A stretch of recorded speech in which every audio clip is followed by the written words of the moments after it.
की बात है, एक बार समस्त श्रेष्ठगण और विद्वान पंडित ऋषि मुनि के लिए एक सभा आयोजित होती है, जिसमें महर्षि वशिष्ठ, महर्षि विश्वामित्र और नारद जैसे महान विद्वान शामिल होते हैं।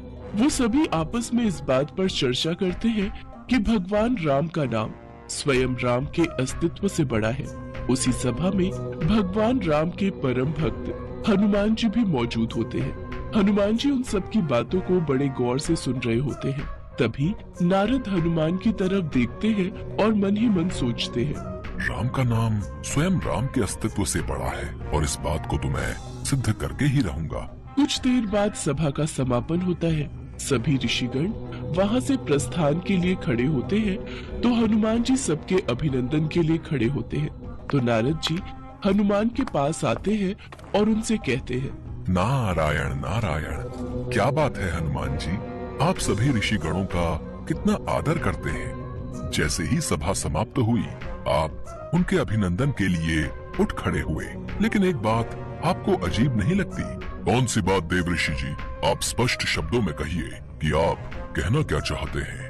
ऋषि विश्वामित्र तो एक राजा है, और फिर एक राजा का ऋषि के रूप में अभिनंदन कैसा? मुझे तो ये बात ठीक नहीं लगती।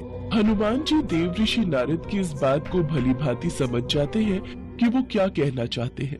इसलिए जब सभी ऋषिगण वहाँ से प्रस्थान करते हैं, तो हनुमान जी हाथ जोड़कर उन सब का अभिनंदन करते हैं। लेकिन ऋषि विश्वामित्र के जाने पर वो ऐसा नहीं करते, जिससे इसे अपना अपमान समझकर ऋषि विश्वामित्र बहुत क्रोधित हो जाते हैं और वो चिल्लाते हुए राम के पास जाते हैं और कहते हैं, हे राम, तुम्हारे भक्त हनुमान ने मेरे अलावा सभी ऋषिगणों का अभिनंदन किया और जानबूझकर मेरी अनदेखी की। इसका दंड तो उसे मिलना ही चाहिए। ऋषि विश्वामित्र भगवान राम के गुरु थे, जबकि हनुमान उनके प्रिय भक्त। उनके लिए दोनों ही महत्वपूर्ण थे, मगर इस संसार में गुरु का स्थान तो सबसे ऊंचा होता है। इसलिए राम विश्वामित्र के शब्दों की अवहेलना नहीं कर सकते थे। काफी सोच विचार करने के बाद राम विश्वामित्र जी से कहते हैं, हे गुरुदेव, आप ही बताएं कि इस अवहेलना के बदले हनुमान को क्या दंड दिया जाए।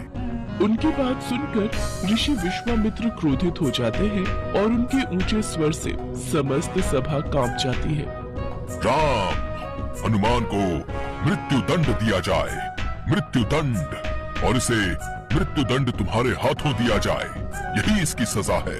अपने गुरुदेव के मुंह से ऐसी बात सुनकर राम आश्चर्यचकित हो जाते हैं और हनुमान के लिए अपार प्रेम होते हुए भी ऋषि विश्वामित्र की बात का समर्थन करने पर विवश होकर कहते हैं, हनुमान, तुम्हारा ये दंड क्षमा योग्य नहीं है, तुम्हें मृत्यु दंड अवश्य दिया जाएगा।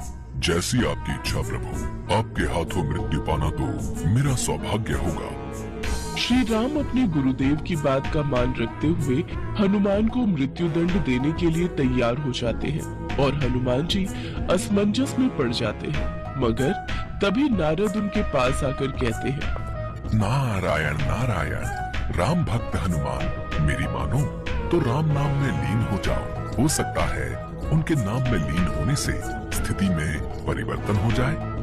नारद की बात मानकर हनुमान जी जंगल के बीचों बीच एक पेड़ के नीचे बैठकर राम नाम का जप करने लगते हैं। जय श्री राम, जय श्री राम, जय श्री राम, जय श्री राम, जय श्री राम।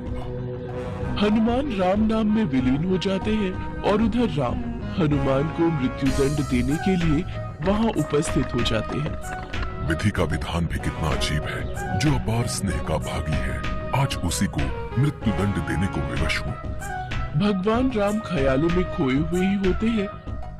भिवानी अपनी ऐतिहासिक महत्व और जीवंत विरासत के लिए प्रसिद्ध है। भगवान राम ख्यालों में खोए हुए ही होते हैं कि तभी उन्हें अपने गुरु विश्वामित्र के अपमान का स्मरण हुआता है और वो क्रोधित अवस्था में आकर अपना बाण निकालकर हनुमान की तरफ छोड़ देते हैं, किंतु उनके बाणों का हनुमान पर कोई असर नहीं होता। ये कैसी विडंबना है, मेरे सभी बाण निष्क्रिय क्यों हो रहे हैं? हनुमान आंखें बंद करके लगातार राम नाम का जप किए जा रहे थे। राम अपनी हर बलशाली शक्तियों का प्रयोग करके थक जाते हैं, किंतु वो हनुमान का बाल भी बांका नहीं कर पाते। राम आश्चर्यचकित होकर कहते हैं, कुछ भी हो हनुमान, लेकिन तुम्हें मृत्युदंड तो मैं देकर ही रहूंगा। अपने गुरुदेव को दिए वचन का पालन मुझे करना ही होगा। इतना कहते ही राम अपना ब्रह्मास्त्र निकालते हैं और उसका प्रयोग करने लगते हैं। वो जैसे ही ब्रह्मास्त्र का प्रयोग करते हैं तो तीनों लोगों में हाहाकार मच जाता है। जमीन से ज्वालामुखी फूट पड़ती है, सागर में ऊंची ऊंची लहरें उठ खड़ी होती हैं, पर्वत ढह कर गिरने लगते हैं, जंगल में आग लग जाती है। जीव जंतु प्राणी सभी अपनी जान बचाने के लिए संघर्ष करने लगते हैं, किंतु राम नाम में लीन हनुमान अभी भी राम नाम के जप में लीन रहते हैं। उन पर ब्रह्मास्त्र भी बेअसर रहता है। राम नाम का जप हनुमान के लिए सुरक्षा कवच का काम करता है।